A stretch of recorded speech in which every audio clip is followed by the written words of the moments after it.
Bien, j'aimerais à mon tour remercier le collectif des musulmans de France, CMF, et la dynamique du printemps 2012 d'avoir organisé cette rencontre ce soir. On se retrouve dans des conditions qui, malgré les premiers problèmes de son, finalement sont excellentes. Et il faut se réjouir de pouvoir se rencontrer dans de telles conditions et puis de pouvoir échanger. Alors, je vais faire et suivre un tout petit peu l'exemple de tous mes prédécesseurs, essayer de faire une intervention courte qui vous donne ensuite la parole, puisque le but c'est quand même qu'on échange autour de ces réflexions. Alors, en guise d'introduction, vous allez vous en rendre compte aussi dans le cours de ma réflexion, mais je crois que c'est assez visible dans ce qui a été déjà perçu. Nous n'avons peut-être pas forcément les mêmes analyses des faits, la même approche des dynamiques, ou la lecture des faits récents ou plus anciens dans le Moyen-Orient, voire même aussi en France. Mais une chose sur laquelle nous sommes d'accord, c'est que quelle que soit la compréhension que l'on a des événements aujourd'hui en Afrique du Nord ou dans le monde arabe, ou de ce qui est finalement la réalité de la crise économique et sociale que nous avons en Europe, il y a des signes qui sont des signes positifs et qu'il faut saluer. C'est-à-dire la mobilisation de ces peuples, ce qu'Alain vient de rappeler, la réalité également dans la mobilisation de ces peuples. Après, on peut être d'accord ou pas selon les types de rapports que ces peuples peuvent avoir avec leurs références, mais une chose qui est positive et qu'il faut rappeler aussi, c'est qu'à partir d'un certain moment, au moment où les peuples se lèvent contre les dictatures, ils le font au nom de leur quête de dignité et de liberté, mais en même temps à partir de leur univers, à partir de leurs références, à partir de leur être. Et c'est ça aussi qu'il faut relever. On est sujet de son histoire quand on reprend en main, quand on reprend en charge le sens de son histoire, non pas quand on est dans l'histoire des autres, mais quand on devient porteur de sa propre trajectoire historique, et c'est ce qui est en train de se passer.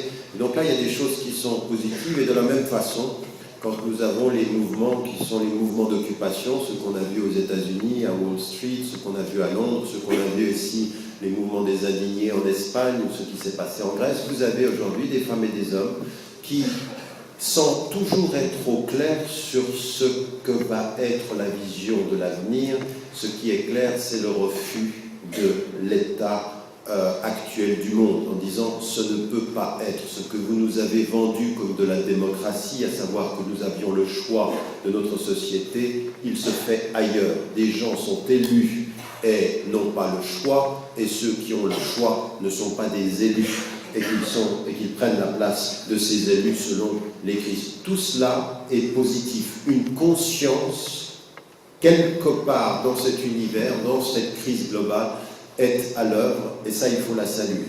Ce qui m'intéresse dans tout ceci, et que j'ai répété, c'est aussi l'objet de différentes discussions qu'on a pu avoir, c'est que nous avons des diversités d'analyse, et que ce qui me paraît une exigence de cette conscience qui s'éveille, c'est de réussir à maintenir le caractère positif de la mobilisation et de sa force, tout en ne le faisant pas au prix d'une perte de la lucidité des questions politiques et des enjeux contemporains.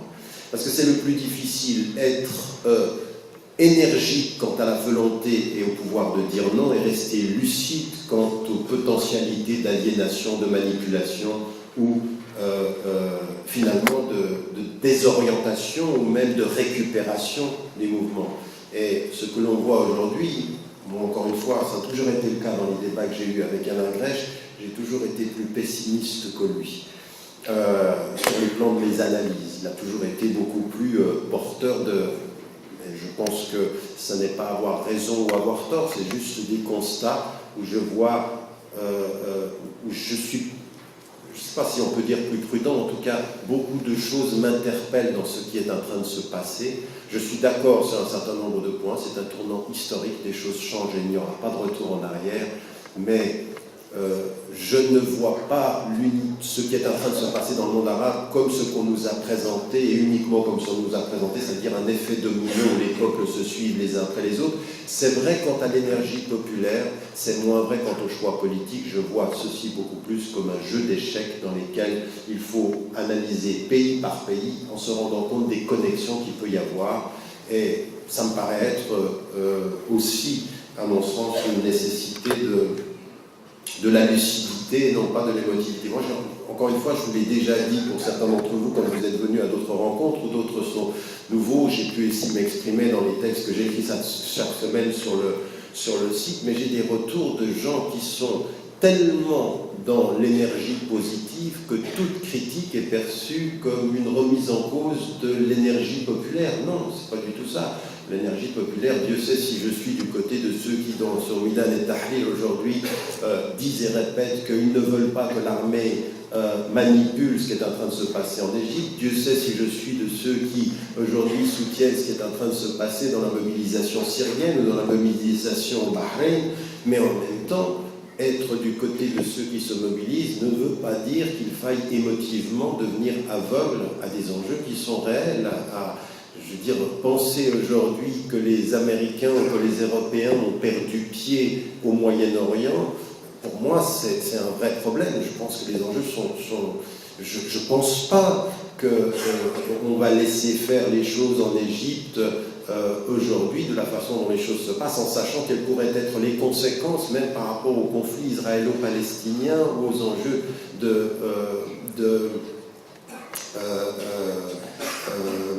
des processus démocratiques en Égypte et de ce qui pourrait être l'avenir dans la région. Et en même temps, je dis et je répète que fait partie de la lucidité le fait d'analyser en amont ce qui s'est passé dans la région et du point de vue des ingrédients socio-économiques qui ont fait que les peuples se soulèvent. Et là-dessus, je suis complètement d'accord avec ce qui a été dit par Alain, c'est-à-dire qu'il y a une réalité de mouvement qui était là, de résistance sociale, un potentiel de résistance sociale, et puis il y a aussi, clairement, mais ça, ce n'est pas nouveau, les citations sont là, les politiques sont là, la décision en même temps, et des États-Unis, et des pays européens, d'un changement de politique nécessaire au Moyen-Orient, car à ne pas changer de politique, ils perdaient les peuples et les marchés. Ça me paraît être une donnée qui n'est pas simplement un secret, elle a été formulée, elle a été traduite, et il faut s'en rendre compte. Dire ceci, ça n'est pas agir contre le caractère positif, c'est préserver la lucidité dans le mouvement, pour savoir quels sont ceux qui potentiellement peuvent être des partenaires. Et je dis ceci parce que, aussi, dans nos luttes et dans nos résistances ici en France ou en Occident, il faut aussi se rendre compte de ces données. Il faut aussi garder cette lucidité et il faut la garder de façon constante, c'est-à-dire c'est un travail de tous les jours, c'est un travail d'analyse de tous les jours. Dans ce qu'a dit Soufiane et avec lequel je suis d'accord sur une chose, c'est que s'il y a une chose qui m'intéresse dans le printemps 2012 et qui est en lien avec ce qui se passe au Moyen-Orient, c'est un mot. Et ce mot, c'est le mot de libération. C'est-à-dire accompagner des processus de libération, se libérer des aliénations possibles. Et à mon sens, de là où je parle de mon univers de référence, quand je dis par exemple que je me réconcilie avec un univers de référence, ce que je dis, et ça c'est un mot qui est aussi nécessaire dans une vision du monde, c'est une dimension de la libération spirituelle. Et quand je dis libération spirituelle, je ne la réduis pas à la question d'une religion pour la religion. C'est une libération spirituelle, c'est donner à ces luttes contre la potentialité d'un sens que l'on défend. Défendre un sens, que ce qui fait cette lutte, ça a un sens. Ça a le sens de la dignité humaine, ça a le sens de la valeur que l'on donne aux hommes. Alors quand on est d'un univers religieux, bien évidemment, ça a une dimension qui peut être de la transcendance, mais c'est de dire je m'oppose à ce qui aliénera mon rapport au monde et qui me fera vivre dans un monde qui perd du sens pour ne gagner qu'en rentabilité, productivité, l'intérêt de certains et la perte de tous les autres. cette libération-là, elle est nécessaire au cœur. Ceux qui sont dans la rue, les indignés, ce qui est finalement implicite dans ce livre très simple de Stéphane Hessel, qui a eu un succès incroyable, c'est quoi? C'est indignez-vous pourquoi? Mettez du sens où l'on vous donne un ordre de vous soumettre à un ordre qui n'est pas celui que vous aimeriez en tant qu'être humain, c'est-à-dire résister au nom du sens. S'il y a une chose qui peut unir des femmes et des hommes d'univers différents, de références différentes, qu'ils soient juifs, chrétiens, musulmans, ou athées, ou agnostiques, ou bouddhistes, c'est celle-ci. C'est qu'à partir d'un certain moment, comment traduit-on ce processus de libération du sens? De libération spirituelle au sens de libérer du sens, exiger du sens à cet ordre que l'on nous donne, social, politique ou économique. C'est pour moi déterminant. Je n'ai pas envie de faire des alliances uniquement sur des alliances contre. Ça ne m'intéresse pas. Je veux dire, à un moment donné, je me suis rendu compte que ceux qui, avec moi, travaillaient pour aller contre un pouvoir, m'instrumentalisaient pour leur pouvoir. C'est-à-dire qu'ils ne sont pas dans une quête de sens, ils sont dans une autre quête de pouvoir. Or, être avec le pouvoir contre un autre pouvoir et se faire manipuler par ceux qui nous disent lutter contre la manipulation des autres, au bout du compte, ça reste de la manipulation. Donc, pour moi, c'est une exigence, une des dimensions. L'autre dimension de la libération, c'est une libération intellectuelle. C'est-à-dire, à partir d'un certain moment, avoir le courage, non pas simplement de se réveiller socialement, mais de se réveiller intellectuellement, c'est-à-dire de poser des questions, c'est-à-dire de faire l'analyse, c'est-à-dire de devenir des sujets, de devenir des citoyens, et de cesser d'écouter les discours qui nous sont donnés, de penser aujourd'hui qu'on a un discours politique qui va résoudre la fracture sociale, alors qu'on n'en a rien à faire réellement de résoudre le problème de la fracture sociale, que le seul but du discours politique aujourd'hui, c'est comment fait-on de controverses en attaque personnelle pour capter le plus d'électeurs possible. Et ça finit par dire, non, mais ça finit par nous faire d'entendre aujourd'hui, mais vous savez, pour l'avenir de la France, Jeanne d'Arc n'appartient à aucun parti. Prenez-nous pour des imbéciles. Prenez-nous pour des imbéciles, la récupération de Jeanne d'Arc sur l'identité française. Qu'est-ce que c'est que ça? Et si c'est ça le discours politique qui va unir la France, eh bien, bonne chance à la France. Bonne chance à vous, parce que c'est vous, finalement, c'est aussi votre identité de sujet. Ça, pour moi, ça s'appelle une libération intellectuelle, c'est-à-dire questionner les terminologies, questionner les termes du débat, questionner les projets sociaux, les projets économiques. Ça, c'est intellectuellement un travail qui est de sortir mais ça va loin, parce que ça va même jusqu'à se libérer intellectuellement des projections qu'on vous fait sur le monde arabe, en vous disant, mais, je veux dire, ça fait 30 ans qu'on va nous dire, vous savez, on a un vrai problème, on a une question très profonde à nous poser. Alors vous attendez que ça va être profond. Est-ce que l'islam est compatible avec la démocratie? Oui, vous êtes d'accord. Alors ça c'est profond. Le problème, c'est pas que les musulmans n'ont pas de problème avec la démocratie, c'est qu'il se pourrait qu'en Occident, on ait des problèmes avec des musulmans qui puissent vivre dans la démocratie. Le problème, il n'est pas là-bas, le problème, il est ici, quand pendant 30 ans, quand pendant 40 ans, vous avez d'abord colonisé, puis ensuite vous avez traité avec les pires des dictateurs, en laissant entendre que vous le faisiez pour le bien de la liberté des peuples et surtout de vos intérêts spécifiques. Ça veut dire qu'il faut avoir le courage de dire ça. Il faut avoir le courage de confronter les gens qui, dès qu'ils utilisent le mot charia, en font un mot qui devient un mot controversé, un mot de toutes les diabolisations possibles. Mais qu'est-ce que vous savez de ce terme? C'est-à-dire questionner intellectuellement la terminologie qu'on vous renvoie et qu'on colonise aussi, parce qu'il ne s'agit pas uniquement de coloniser des peuples, il s'agit de coloniser des mots, il s'agit de coloniser des sens, et ça, il faut s'en libérer aussi.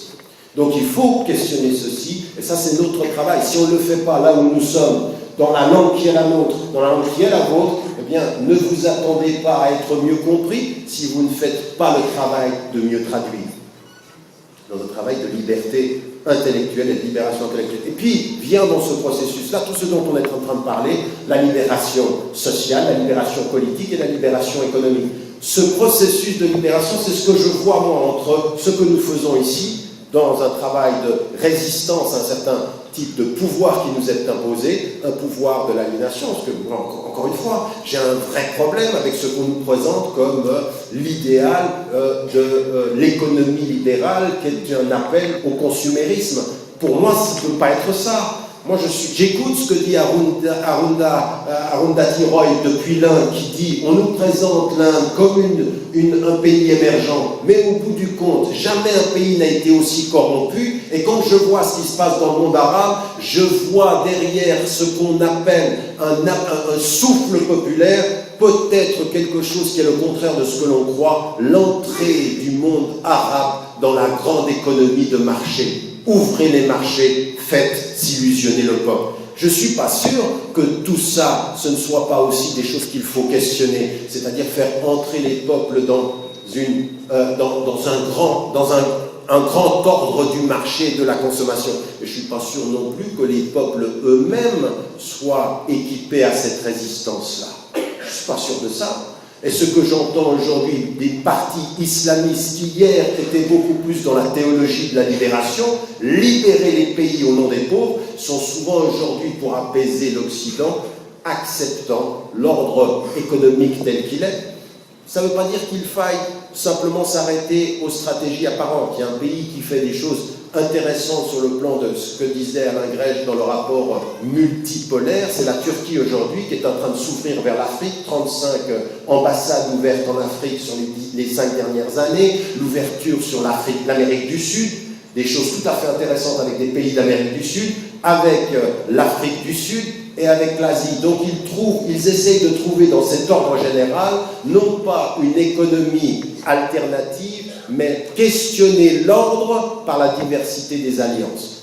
Il faut aussi qu'on réfléchisse à ces types de stratégies, voir si c'est possible et voir ce que ça donne. Et j'en arrive à ma conclusion, c'est-à-dire que dans ces processus-là, de ces triples libérations et de cette résistance, je ne suis pas sûr qu'on ait un projet commun, mais il y a du sens commun que l'on peut mettre à nos résistances. La première, à mon sens, et je ne cesse de le répéter parce qu'encore une fois, j'y suis confronté tout le temps, c'est de passer de l'émotif à plus de lucidité et de passer du contre, ce qui nous est donné, à quelque chose qui serait une proposition du pour, quels pourraient être nos objectifs. Et moi, ce qui me paraît important, c'est de déterminer des chantiers sur lesquels il faut qu'on travaille et vis-à-vis desquels on peut travailler depuis ici, depuis là où vous êtes en France, depuis là où nous sommes en Europe, depuis l'Occident, puisque c'est de nous dont il s'agit dans cette idée de ce printemps 2012, c'est comment accompagner ces mouvements aussi qui dans le Sud disent non, qui veulent plus de dignité et de la justice, dont on doit dire et répéter en Occident, quel que soit le choix des peuples, il ne vous appartient pas de dire si le peuple a raison. Et quand je dis ceci, je dis qu'il faut rappeler à l'Occident non pas simplement ce qui se passe aujourd'hui en Tunisie ou en Égypte, il faut aussi leur rappeler ce qui s'est passé en Palestine. Le peuple palestinien est l'oublié du processus démocratique. On a diabolisé le peuple d'avoir élu des gens qu'on ne voulait pas. Il ne faudrait quand même pas qu'on oublie ça, parce que ceci aussi, c'est la mémoire longue. On a fait la même chose en Algérie. Le traumatisme algérien, il vient de là aussi. À un moment donné, on a décidé que le peuple algérien avait mal voté. Et on nous l'a répété. Et aujourd'hui, ceci, il faut qu'on tienne compte de cette mémoire-là. Il ne suffit pas de voter pour être accepté dans la scène internationale. Tout dépendra aussi de ses conséquences. Donc il faut rester aussi lucide avec une mémoire des événements qui se sont passés ces 20 dernières années. Ce que je mettrai en évidence en termes de chantier d'engagement, c'est effectivement ce que je disais, cette parole qui va questionner la terminologie et qui va produire du sens et une libération intellectuelle. Ça, c'est notre travail sur lequel on essaie de travailler ensemble dans la diversité de nos rapports à ces questions-là. Le travail qui consiste aussi à questionner les politiques éducatives dans nos sociétés. J'étais hier au Portugal, justement, et j'ai entendu pour la première fois une formule qui m'a beaucoup plu, quelqu'un qui travaille sur les processus éducatifs et qui disait « En fait, l'un des grands problèmes de nos démocraties contemporaines et des pays avancés, c'est une stratégie de l'ignorance. Et j'ai écouté ça, je dis, mais moi j'arrête pas de dire qu'il y a des trucs qu'il faut qu'on enseigne, puis au bout d'un moment on peut se dire, mais ce qu'on n'enseigne pas, les ignorances entretenues, de soi et de l'autre, eh bien, il pourrait y avoir quelque chose que nous devrions questionner ici. Questionner les ignorances que l'on entretient. Et la première, c'est l'ignorance de soi. Et là-dessus, beaucoup d'entre vous qui êtes ici, votre histoire d'être français, il faut aussi être capable de ne pas tomber dans une ignorance dans laquelle on vous entretient et qui vous fait perdre le sens de vous comme sujet de cette histoire, ici, là où vous êtes. Ça, c'est un travail qu'on devrait faire. On a parlé de tout ce qui concerne l'emploi, c'est déterminant comme chantier. Le travail de l'économie, encore une fois, il faut questionner ceci. Tout ce qui se dit au Moyen-Orient et qui n'intègre pas le paramètre économique et géostratégique est une lecture amputée des processus. À mon sens, c'est même grave, c'est même contre-productif de faire une lecture strictement politique de ces mouvements. Ce sont des mouvements avec lesquels il faut connecter très clairement à des réalités géostratégiques et à l'économie régionale. L'intervention et la présence de la Chine, de l'Inde, de l'Amérique du Sud, de certains pays d'Amérique du Sud, comme le Brésil, de l'Afrique du Sud, ou aujourd'hui de la Turquie, aujourd'hui mettent à mal les anciens rapports de pouvoir. Je pense que de ce point de vue-là, il faut que nous étudions ces réalités-là, tel que ceci a été mis en évidence, comme des espaces sur lesquels nous devons travailler. Alors c'est là peut-être où nous avons quelque chose à faire, quel type de discours constructif, quel type d'objectif nous avons à apporter en matière de sens sur ces questions-là. Et encore une fois, il appartient à chacun de pouvoir le dire en tant que femme ou en tant qu'homme, comme citoyen, avec toutes les références qui déterminent son éthique. Il n'y a pas à être moins soi-même pour être mieux français sur ces questions-là et à apporter sa contribution sur les lectures par rapport au Sud. Il y a une chose qu'il ne faut surtout pas faire, c'est tomber dans un discours nationaliste français pour la France qui oublierait la responsabilité historique de la France par rapport au pays dont certains d'entre vous viennent depuis des générations. Sur la question africaine, sur la question du Moyen-Orient, il faut reconnecter, il faut être sujet en France et reconnecter toutes ces dimensions-là pour ne pas tomber dans ce qu'on est en train de voir, quoi. Si vous acceptez qu'au bout du compte, on vous parle de Jeanne d'Arc pour parler de l'identité française, eh bien il va falloir aussi que vous puissiez apporter une autre contribution à ce discours. Et c'est comme ça que je vois le lien dans cette résistance-là et dans cet apport de sens et ces triples libérations dont chacun d'entre nous, à sa façon, doit pouvoir non simplement expérimenter avoir l'expérience de la teneur, mais également la proposition des thèses politiques. Merci. Bonsoir, moi je suis une blogueuse égyptienne. Et je suis une des générations de blogueuses que M. Tariq Ramadan parle dans son livre « L'islam et le réveil arabe ». J'aimerais bien vite fait vous dire comment on a commencé notre rêve depuis les années 2004, fin 2004 et début 2005. On a rêvé de changer l'Égypte. On a commencé à utiliser les blogs et notre but, c'était de casser le peur chez les Égyptiens et de faire vraiment un vrai changement en Égypte. On a commencé avec des mouvements de Kifaya, après le mouvement 6 avril. Moi, j'étais très déçue de l'analyse de M. Tariq Ramadan dans son livre, parce qu'en gros, il disait, il peut après me répondre, il disait que les États-Unis étaient derrière nous, elle nous a formés, et je trouve que c'était pas juste pour notre histoire. Par exemple, dans la page 23, il parle qu'on était arrêté en janvier 2010 après un retour des États-Unis, et c'était pas du tout vrai. En janvier 2010, moi, avec Esra Abdelfater, avec aussi en franco-marocaine, Nadia Zinaï qui était avec moi, on était arrêtés en Haute-Égypte parce qu'on est parti, on a osé partir présenter condoléances à des victimes d'une famille copte qui était assassinée en janvier 2010 et on était kidnappés devant la gare, à la gare Hamedi, et c'était ça la raison qu'on était arrêtés pendant 2 jours. Après ça, moi personnellement, j'étais invitée aux États-Unis 5 fois aux États-Unis, j'ai refusé. La question, c'est que je trouve que c'est pas juste, c'est le contraire, c'est nous qui avons utilisé les États-Unis, ils ont couru derrière nous pour qu'on vienne. J'étais invitée 5 fois, j'ai refusé. La dernière fois, c'était en janvier 2010. J'ai accepté, et les gens de l'Estate Department, ils nous ont dit, on ne peut pas arrêter de soutenir Moubarak parce qu'il garantit la sécurité dans la région. Et je leur dis, les États-Unis seront perdantes. Donc c'est nous qui avons utilisé les États-Unis, et c'est pas notre révolution, donc toujours en Égypte. Bonsoir à tous. Je voulais revenir sur quelques réflexions par rapport à vous, Tariq Ramadan, entre toute la réflexion que vous avez autour de l'islam et la laïcité. Alors, ce qu'on s'aperçoit, c'est que moi je peux rentrer dans l'historique de ce que c'est la laïcité pour dire au bout du compte, qu'est-ce que c'est la laïcité au fond du compte, si on regarde bien. C'est la loi des hommes. Et cette loi des hommes, on s'aperçoit très clairement qu'elle est restrictive vis-à-vis des musulmans, ici en France. Tu n'as pas censure. Non, vas-y, parle. Non, c'est bon.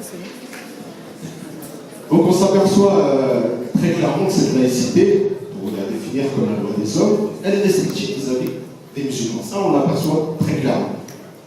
Pour prendre des exemples, il y a eu donc cette fameuse loi en 2003 sur le hijab, dont vous avez fait une sorte de compromission avec l'UIF pour dire, en fin de compte, aux filles musulmanes d'aller à l'école et de en fin de compte, passer outre pour le hijab.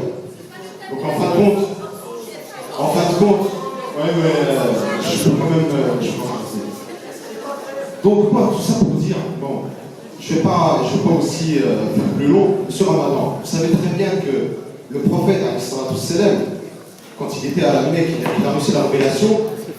Qu'est-ce qu'il avait au bout du compte comme message? C'était le message de La ilaha illallah. Quand les Quraïchites lui avaient dit, nous te proposerons le pouvoir d'une année sur 2. Il a refusé.